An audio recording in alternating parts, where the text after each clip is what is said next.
सुंदर कांड की संक्षिप्त कथा। नारद जी कहते हैं, संपाति की बात सुनकर हनुमान और अंगद आदि वानरों ने समुद्र की ओर देखा। फिर वे कहने लगे, कौन समुद्र को लांघकर समस्त वानरों को जीवन दान देगा?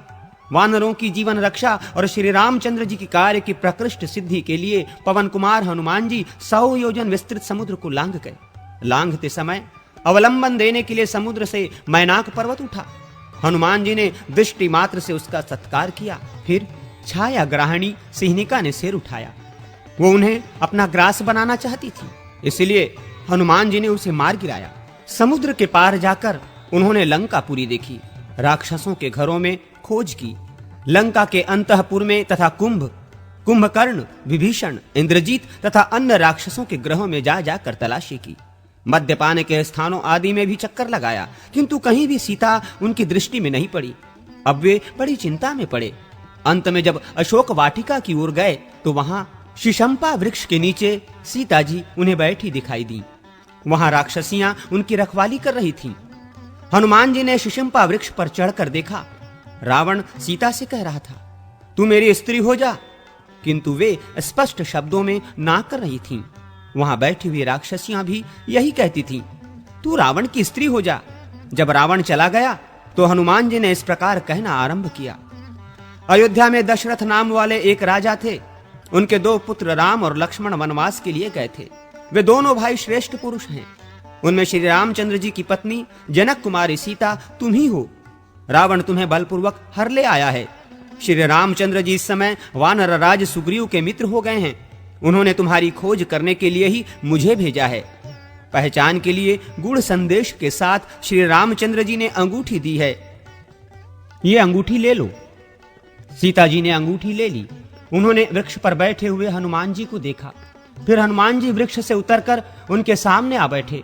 तब सीता ने उनसे कहा, यदि श्री रघुनाथ जी जीवित हैं तो वे मुझे यहां से ले क्यों नहीं जाते?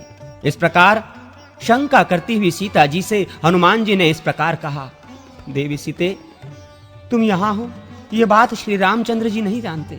मुझसे ये समाचार जान लेने के पश्चात सेना सहित राक्षस रावण को मारकर वे तुम्हें अवश्य ले जाएंगे। तुम चिंता न करो, मुझे कोई अपनी पहचान दो। तब सीता जी ने हनुमान जी को अपनी चूड़ामणि उतार कर दे दी और कहा, भैया अब ऐसा उपाय करो जिससे श्री रघुनाथ जी शीघ्र आकर मुझे यहां से ले चलें। उन्हें कौवे की आंख नष्ट कर देने वाली घटना का स्मरण दिलाया। आज यहीं रहो, कल सवेरे चले जाना। तुम मेरा शोक दूर करने वाले हो। तुम्हारे आने से मेरा दुख बहुत कम हो गया। चूड़ामणि और काक वाली कथा को पहचान के रूप में लेकर हनुमान जी ने कहा, कल्याणी, तुम्हारे पतिदेव अब तुम्हें शीघ्र ही ले जाएंगे, अथवा यदि तुम्हें चलने की जल्दी हो तो मेरी पीठ पर बैठ जाओ। मैं आज ही तुम्हें श्री राम और सुग्रीव के दर्शन कराऊंगा। सीता बोली, नहीं, रघुनाथ जी ही मुझे आकर ले जाएं। तदनंतर हनुमान जी ने रावण से मिलने की युक्ति सोच निकाली। उन्होंने रक्षकों को मारकर उस वाटिका को उजाड़ डाला। फिर दांत और नख आदि आयुधों से वहां आए हुए रावण के समस्त सेवकों को मारकर 7 मंत्री कुमारों तथा रावण पुत्र अक्षय कुमार को भी यमलोक पहुंचा दिया। तत्पश्चात इंद्रजीत ने आकर उन्हें नागपाश से बांध लिया और उन वानर वीर को रावण के पास ले जाकर उससे मिलाया। उस समय रावण ने पूछा, तू कौन है? तब हनुमान जी ने रावण को उत्तर दिया, मैं श्री रामचंद्र जी का दूत हूं। तुम श्री सीता जी को श्री रघुनाथ जी की सेवा में लौटा दो, अन्यथा लंका निवासी समस्त राक्षसों के साथ तुम्हें श्री राम के बाणों से घायल होकर निश्चय ही मरना पड़ेगा। ये सुनकर रावण हनुमान जी को मारने के लिए उद्यत हो गया, किंतु विभीषण ने उसे रोक दिया। तब रावण ने उसकी पूंछ में आग लगा दी। पूंछ जल उठी। ये देख पवन पुत्र हनुमान जी ने राक्षसों की पूरी लंका को जला डाला और सीता जी का पुनः दर्शन करके उन्हें प्रणाम किया। फिर समुद्र के पार आकर अंगद आदि से कहा, मैंने सीता जी का दर्शन कर लिया है। तत्पश्चात अंगद आदि के साथ सुग्रीव के मधुवन में आकर दधिमुख आदि रक्षकों को परास्त करके मधुपान करने के अनंतर वे सब लोग श्री रामचंद्र जी के पास आए और बोले, सीता जी का दर्शन हो गया। श्री रामचंद्र जी ने भी अत्यंत प्रसन्न होकर हनुमान जी से पूछा। श्री रामचंद्र जी बोले, कपिवर, तुम्हें सीता का दर्शन कैसे हुआ? उसने मेरे लिए क्या संदेश दिया है? मैं विरह की आग में जल रहा हूं। तुम सीता की अमृतमयी कथा सुनाकर मेरा संताप शांत करो। नारद जी कहते हैं, यह सुनकर हनुमान जी ने रघुनाथ जी से कहा, भगवान, मैं समुद्र लांघ कर लंका में गया था, वहां सीता जी का दर्शन करके लंकापुरी को जलाकर यहां आ रहा हूं। ये सीता जी की दी हुई चूड़ामणि लीजिए, आप शोक न करें। रावण का वध करने के पश्चात निश्चय ही आपको सीता जी की प्राप्ति होगी। श्री रामचंद्र जी उस मणि को हाथ में ले विरह से व्याकुल होकर रोने लगे और बोले, इस मणि को देखकर ऐसा जान पड़ता है मानो मैंने सीता को ही देख लिया। अब मुझे सीता के पास ले चलो, मैं उसके बिना जीवित नहीं रह सकता। उस समय सुग्रीव आदि ने श्री रामचंद्र जी को समझा बुझाकर शांत किया। तदनंतर श्री रघुनाथ जी समुद्र के तट पर गए। वहां उनसे विभीषण आकर मिले। विभीषण के भाई दुरात्मा रावण ने उनका तिरस्कार किया था। विभीषण ने इतना ही कहा था कि भैया, आप सीता को श्री रामचंद्र जी की सेवा में समर्पित कर दीजिए। इसी अपराध के कारण उसने उन्हें ठुकरा दिया था। अब वे असहाय थे। श्री रामचंद्र जी ने विभीषण को अपना मित्र बनाया और लंका के राजपथ पर अभिषिक्त कर दिया। इसके बाद श्री राम ने समुद्र से लंका जाने के लिए रास्ता मांगा। जब उसने मार्ग नहीं दिया तो उन्होंने बाणों से उसे बींध डाला। अब समुद्र भयभीत होकर श्री रामचंद्र जी के पास आकर बोला, भगवान, नल के द्वारा मेरे ऊपर पुल बंधाकर आप लंका में जाइए। पूर्व काल में आप ही ने मुझे गहरा बनाया था। ये सुनकर श्री रामचंद्र जी ने नल के द्वारा वृक्ष और शिलाखंडों से एक पुल बंधवाया और उसी से वे वानरों सहित समुद्र के पार गए। वहां सुवेल पर्वत पर पड़ाव डालकर वहीं से उन्होंने लंकापुरी का निरीक्षण किया।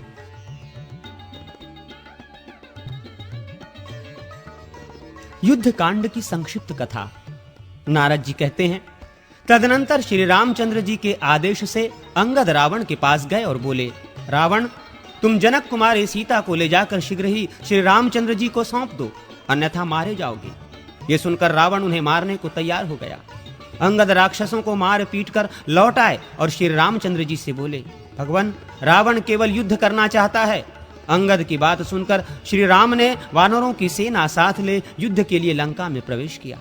हनुमान, मैंद, दिविद, जाम्बवान, नल, नील, तार, अंगद, धूम्र, सुषेण, केसरी, गज, पनस, विनत, रंभ, शरभ, महाबली, कंपन, गवाक्ष, दधिमुख, गवय और गंधमादन, ये सब तो वहां आए ही, अन्य भी बहुत से वानर आ पहुंचे। इन असंख्य वानरों सहित कपिराज सुग्रीव भी युद्ध के लिए उपस्थित थे। फिर तो राक्षसों और वानरों में घमासान युद्ध छिड़ गया। राक्षस वानरों को बाण, शक्ति और गदा आदि के द्वारा मारने लगे और वानर नख, दांत एवं शिला आदि के द्वारा राक्षसों का संहार करने लगे। राक्षसों की हाथी, घोड़े, रथ और पैदलों से युक्त चतुरंगिणी सेना नष्ट भ्रष्ट हो गई। हनुमान ने पर्वत शिखर से अपने वैरी धुमाक्ष का वध कर डाला। नील ने भी युद्ध के लिए सामने आए हुए अकंपन और प्रहस्त को मौत के घाट उतार दिया। श्री राम और लक्ष्मण यद्यपि इंद्रजीत के नागास्त्र से बंध गए थे, तथापि गरुड़ की दृष्टि पड़ते ही उससे मुक्त हो गए। तत्पश्चात उन दोनों भाइयों ने बाणों से राक्षसी सेना का संहार आरंभ किया। श्री राम ने रावण को युद्ध में अपने बाणों की मार से जर्जरित कर डाला। इससे दुखित होकर रावण ने कुंभकर्ण को सोते से जगाया। जागने पर कुंभकर्ण ने 1000 घड़े मदिरा पीकर कितने ही भैंस आदि पशुओं का भक्षण किया। फिर रावण से कुंभकर्ण बोला, सीता का हरण करके तुमने पाप किया है। तुम मेरे बड़े भाई हो, इसलिए तुम्हारे कहने से युद्ध करने जाता हूं। मैं वानरों सहित राम को मार डालूंगा। ऐसा कहकर कुंभकर्ण ने समस्त वानरों को कुचलना आरंभ किया। एक बार उसने सुग्रीव को पकड़ लिया। तब सुग्रीव ने उसकी नाक और कान काट लिए। नाक और कान से रहित होकर वह राक्षसों का भक्षण करने लगा। ये देख श्री रामचंद्र जी ने अपने बाणों से कुंभकर्ण की दोनों भुजाएं काट डाली। इसके बाद उसके दोनों पैर तथा मस्तक काटकर उसे पृथ्वी पर गिरा दिया। तदनंतर कुंभ, निकुंभ, राक्षस मकराक्ष, महोदर, महापार्श, मत्त, राक्षस श्रेष्ठ, उन्मत्त, प्रघस, भास्कर्ण, विरूपाक्ष, देवांतक, नतरांतक, त्रिशिरा और अतिकाय युद्ध में कूद पड़े। तब इनको तथा और भी बहुत से युद्ध परायण राक्षसों को श्री राम, लक्ष्मण, विभीषण एवं वानरों ने पृथ्वी पर सुला दिया। तत्पश्चात इंद्रजीत, मेघनाथ ने माया से युद्ध करते हुए वरदान में प्राप्त हुए नागपाश द्वारा श्री राम और लक्ष्मण को बांध लिया। उस समय हनुमान जी के द्वारा लाए हुए पर्वत पर उगी हुई विशल्या नाम की औषधि से श्री राम और लक्ष्मण के घाव अच्छे हुए। उनके शरीर से बाण निकाल दिए गए। हनुमान जी पर्वत को जहां से लाए थे वहीं उसे पुनः रखा है। इधर मेघनाथ निकुंभिला देवी के मंदिर में होम आदि करने लगा। उस समय लक्ष्मण ने अपने बाणों से इंद्र को भी परास्त कर देने वाले उस वीर को युद्ध में मार गिराया। पुत्र की मृत्यु का समाचार पाकर रावण शोक से संतप्त हो उठा और सीता जी को मार डालने के लिए उद्यत हो उठा, किंतु अविंध के मना करने से वो मान गया और रथ पर बैठकर सेना सहित युद्ध भूमि में गया। तब इंद्र के आदेश से मातलिनी ने आकर रघुनाथ जी को भी देवराज इंद्र के रथ पर बिठाया। श्री राम और रावण का युद्ध श्री राम और रावण के युद्ध के ही समान था। उसकी कहीं भी दूसरी कोई उपमा नहीं थी। रावण वानरों पर प्रहार करता था और हनुमान आदि वानर रावण को चोट पहुंचाते थे। जैसे मेघ पानी बरसाता है, उसी प्रकार श्री रघुनाथ जी ने रावण के ऊपर अस्त्र शस्त्रों की वर्षा आरंभ कर दी। उन्होंने रावण के रथ, ध्वज, अश्व, सारथी, धनुष, बाहु और मस्तक काट डाले। काटे हुए मस्तकों के स्थान पर दूसरे नए मस्तक उत्पन्न हो जाते थे।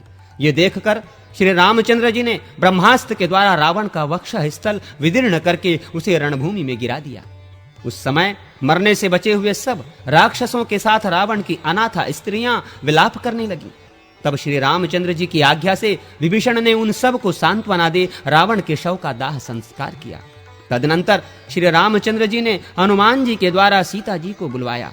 यद्यपि वे स्वरूप से ही नित्य शुद्ध थीं, तो भी उन्होंने अग्नि में प्रवेश करके अपनी विशुद्धता का परिचय दिया। तत्पश्चात रघुनाथ जी ने उन्हें स्वीकार किया।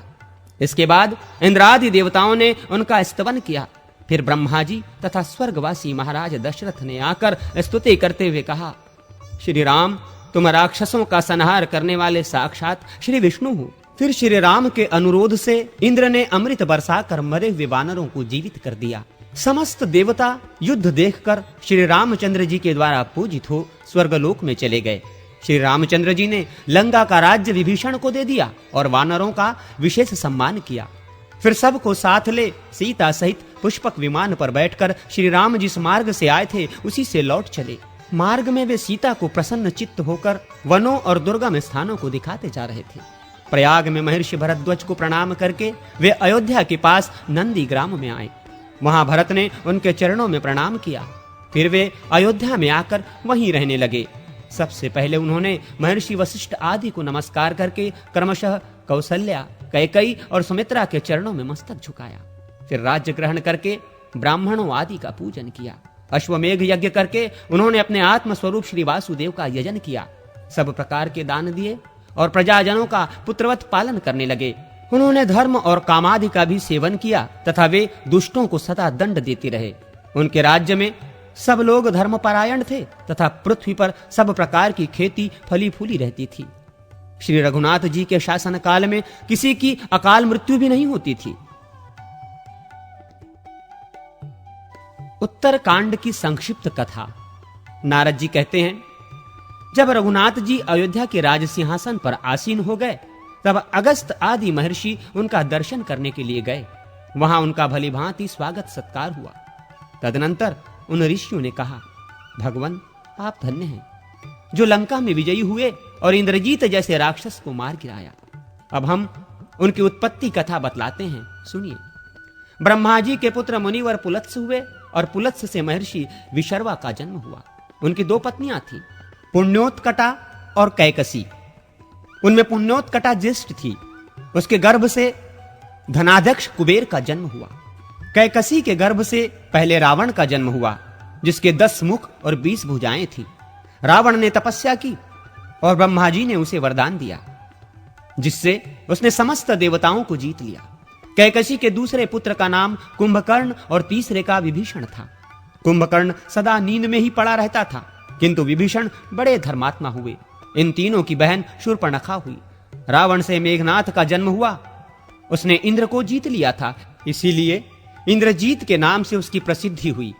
वो रावण से भी अधिक बलवान था, परंतु देवताओं आदि के कल्याण की इच्छा रखने वाले आपने लक्ष्मण के द्वारा उसका वध करा दिया। ऐसा कहकर वे अगस्त्य आदि ब्रह्मर्षि श्री रघुनाथ जी के द्वारा अभिनंदित हो अपने अपने आश्रम को चले गए। तदनंतर देवताओं की प्रार्थना से प्रभावित श्री रामचंद्र जी के आदेश से शत्रुघ्न ने लवणासुर को मारकर एक पुरी बसाई, जो मथुरा नाम से प्रसिद्ध हुई। तत्पश्चात भरत ने श्री राम की आज्ञा पाकर सिंधु तीर निवासी शैलूष नामक बलोन्मत्त गंधर्व का तथा उसके 3 करोड़ वंशजों का अपने तीखे बाणों से संहार किया। फिर उस देश के गांधार और मद्र 2 विभाग करके उनमें अपने पुत्र तक्ष और पुष्कर को स्थापित कर दिया।